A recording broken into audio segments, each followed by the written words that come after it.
اور 10ویں آیت سے شروع کر رہے ہیں۔ ارشاد باری تعالیٰ ہے، بسم اللہ الرحمن الرحیم، ان الذین کفروا لن تغنی عنہم اموالہم ولا اولادہم من اللہ شیئا واولئک هم وقود النار۔ ان الذین، بے شک وہ لوگ جنہوں نے کفروا کفر اختیار کیا، لن تغنی عنہم اموالہم، نہ بچا سکیں گے انہیں ان کے مال، ولا اولادہم، نہ ان کی اولادیں، من اللہ شیئا، اللہ سے یعنی اللہ کے عذاب سے، شیئا کچھ بھی، واولئک هم وقود النار، اور وہی بدبخت وقود النار ایندھن ہیں آگ کا۔ تو عام طور پر مال و اولاد کی کثرت سے غرور و تکبر میں انسان مبتلا ہو جاتا ہے، تو بتایا جا رہا ہے کہ یہ کفر کرنے والے جو مال و اولاد کی وجہ سے غرور میں مبتلا ہیں، خدا کی جب گرفت آنے لگے گی تو یہ مال و اولاد کوئی فائدہ نہیں پہنچا سکیں گے۔ فرعون جیسا زبردست فرمانروا غیر خداوندی کی تاب نہ لا سکا تو تمہاری کیا حقیقت ہے۔ کذاب آل فرعون والذین من قبلہم، ان کا طریقہ مثل طریقہ آل فرعون کے ہے، والذین من قبلہم، اور ان لوگوں کے تھا جو ان سے پہلے تھے، کذبوا بآیاتنا، انہوں نے جھٹلایا ہماری آیتوں کو، فاخذہم اللہ بذنوبہم، پس پکڑ لیا ان کو اللہ نے، بذنوبہم، ان کے گناہوں کی وجہ سے، واللہ شدید العقاب، اور اللہ تعالیٰ سخت عذاب دینے والا ہے۔ اس حقیقت کو قرآن بار بار واضح کرتا ہے کہ کسی قوم پر غضب الہی بلا وجہ نازل نہیں ہوتا، بلکہ ان کی تباہی اور بربادی ان کے اعمال بد کا طبعی نتیجہ ہوا کرتی ہے۔ جو قوم اپنے اعمال اور کردار سے اپنے آپ کو عزت و عظمت کا مستحق ثابت نہیں کر سکتی، اسے اس نعمت سے محروم کر دیا جاتا ہے۔ قل للذین کفروا ستغلبون وتحشرون الی جہنم وبئس المہاد۔ وقل، اے میرے رسول فرما دو، للذین کفروا، ان لوگوں کو جنہوں نے کفر کیا، ستغلبون، ان قریب تم مغلوب کیے جاؤ گے، وتحشرون الی جہنم، اور ہانکے جاؤ گے جہنم کی طرف، وبئس المہاد، اور وہ بہت برا ٹھکانہ ہے۔ حضور نبی اکرم صلی اللہ علیہ وسلم نے بدر میں فتح حاصل کی تو یہود کو دعوت اسلام دی گئی، اور انہیں فرمایا گیا کہ اگر تم اسلام نہ لائے تو تمہارا انجام بھی قریش مکہ کی طرح ہوگا۔ اس پر یہود غصہ سے لال پیلے ہو کر کہنے لگے کہ آپ نے چند ناتجربہ کار لوگوں کو شکست دی ہے، اگر ہم سے ٹکر لی تو پتہ چلے گا کہ جنگجو ایسے ہوتے ہیں۔ ان کی اس گستاخانہ گفتگو کے جواب میں یہ آیت نازل ہوئی، اور اللہ تعالیٰ نے اپنے محبوب صلی اللہ علیہ وسلم کو حکم دیا کہ وہ یہود کی شکست اور رسوائی کا اعلان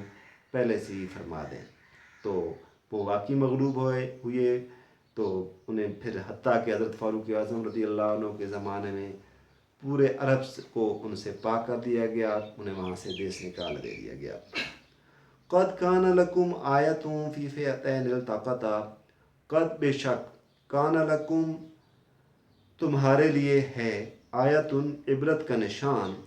فی فئتین التقطا، ان دو گروہوں میں جو ملے تھے، یعنی میدان بدر میں ایک مسلمانوں کا گروہ صحابہ اکرام اور دوسرا کفار مکہ کا گروہ، ان کی جو آپس میں جنگ ہوئی اس میں تمہارے لیے نشان عبرت ہے۔ کس طریقے سے نشان عبرت ہے کہ مسلمانوں کی تعداد صرف 313، جن میں صرف 6 زرہ پوش تھے۔ ساز و سامان کا یہ عالم تھا کہ ساری فوج میں 2 گھوڑے، 70 اونٹ اور 8 تلواریں تھیں۔ ان کے مقابلہ میں کفار کا لشکر 950 افراد پر مشتمل تھا، جو ہر طرح کے اسلحہ سے پوری طرح مسلح تھا۔ سواری کے لیے ان کے پاس 100 گھوڑے، 700 اونٹ تھے، اور رسد کا یہ حال تھا کہ ہر روز اونٹ ذبح ہو رہے تھے۔ اتنی کثیر تعداد فوج کا اتنی قلیل اور غیر مسلح فوج سے شکست کھانا اللہ تعالیٰ کی قدرت کی کھلی نشانی ہے۔ تو فئتوں تقاتل فی سبیل اللہ و اخری کافرۃ یرونہم مثلیہم رأی العین۔ فئتن، ایک گروہ، تقاتل، لڑتا ہے، فی سبیل اللہ، اللہ کی راہ میں، وہ اخری، اور دوسرا، کافرۃ، کافر گروہ تھا، یرونہم، وہ انہیں دیکھ رہے تھے مسلمان، مثلہم، اپنے سے 2 چاند، رأی العین، اپنی آنکھوں سے، واللہ یؤید بنصرہ من یشاء، واللہ، اور اللہ، یؤید، مدد کرتا ہے،